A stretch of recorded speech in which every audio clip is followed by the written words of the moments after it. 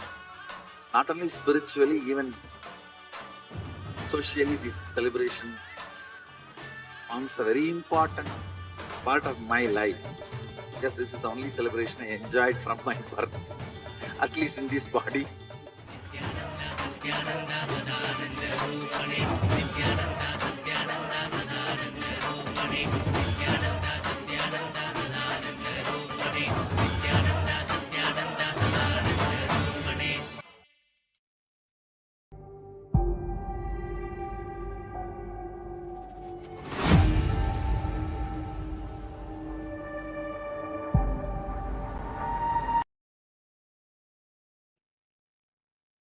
नित्यानन्दं परमस्पदं केवलं ज्ञानमूर्तिं द्वन्द्वातीतं गगनसदृशं तत्त्वमस्यादिलक्ष्यम् एकं नित्यं निर्मलमचलं सर्वधी साक्षिभूतं भावातीतं त्रिगुणरहितं सद्गुरुं तं Namami.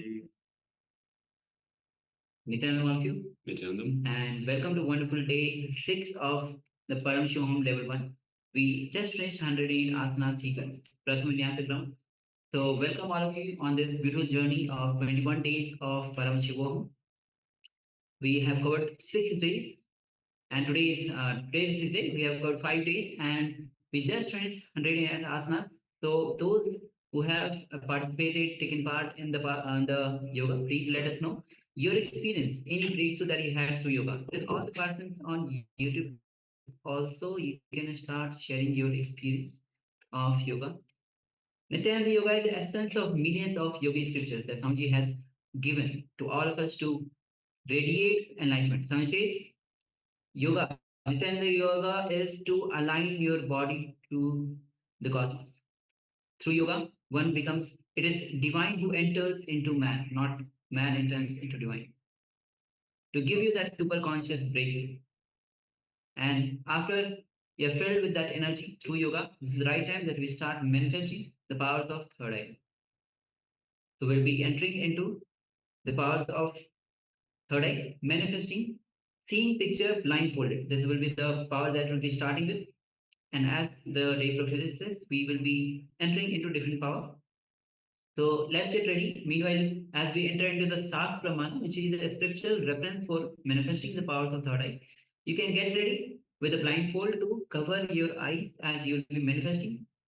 Seeing picture blindfolded. So you can get ready with the blindfold, or if you don't have the blindfold, you can have the piece of cloth to cover your eyes. Meanwhile, let's enter into the SUPREME. कपालान्तर्मनो यस्य तिष्ठन्मीलितलोचनः क्रमेण मनसोधार्य लक्ष्ये लक्ष्यमुत्तमम्.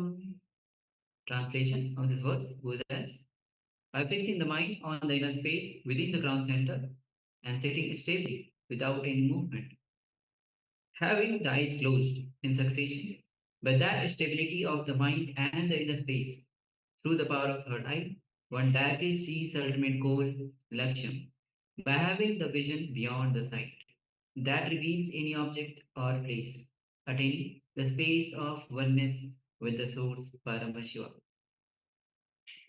With this, let's get ready to manifest the powers of third eye. You can cover your eyes with the blindfold, and also requesting in the Zoom we have participants with iPad. Could you please rename yourself with your name? Yes, Margarita. If you could please rename yourself to your name. Yes. So at the moment it's just written iPad. And all the participants on the YouTube, you can start with your eyes closed, covered with the blindfold. We are about to enter into the power manifestation. Yes, so let us put on the eye bands. The eye bands, if you don't have an eye band, any piece of cloth that is opaque in nature will do, such that you cannot see through this cloth. So let us put on the eye bands or the cloth. And let us sit comfortably with the head, neck, and spine in a straight line. This facilitates the up and down movement of the Kundalini Shakti. So the free movement of the Shakti, Kundalini Shakti in your body. Let us just take a couple of deep breaths in and out. So just follow me, breathing in and out. And as we breathe out, just breathe out all the tiredness, anything that is on your mind, just breathe it out. Just come to the space of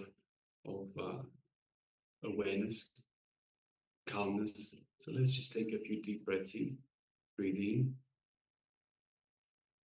and breathe out. And feel more relaxed as you breathe out. And once again, breathe in and breathe out again. Again, feeling more and more relaxed. And calm and calm. And breathe in one more time. And breathe out. Now let us unclutch from anything the mind is throwing at us. So we come towards a calm, relaxed mind. Let us unclutch anything else that comes to mind, internal or external. Any thoughts, any emotions, any disturbances from the outside. Let us just unclutch. That is, just become a witness. You're a witness to everything that happens. This is not you, this is external to you. You are calm and collected in the space of restful awareness. Any thought comes, just be a witness, let it go back down. Any disturbance, just be a witness, let it die down. Again and again, unclutch and unclutch, coming to the space of unclutching, the space of restful awareness.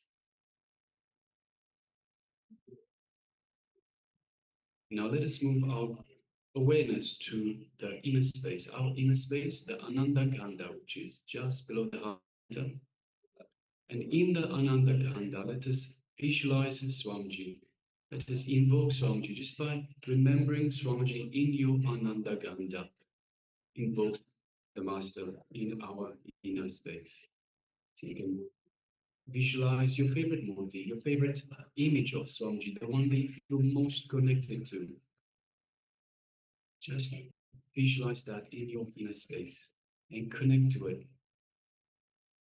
And as you do so, feel the connection strengthening. Through this connection, you feel Swamiji's love, his compassion, and his infinite grace showering upon you. Just take a moment and enjoy this space. Enjoy all of that.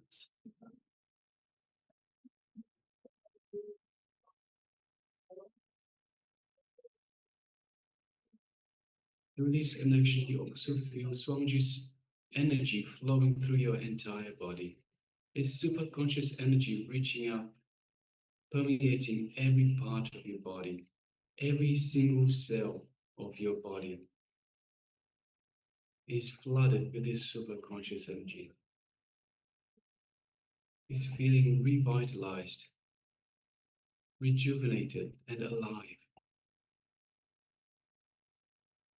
Just take a moment and feel that space of oneness with Swamiji, and know that you are one with Swamiji. Just sit comfortably, conscious awareness in this space, your inner space, the space of oneness with Swamiji, just you and Swamiji as one.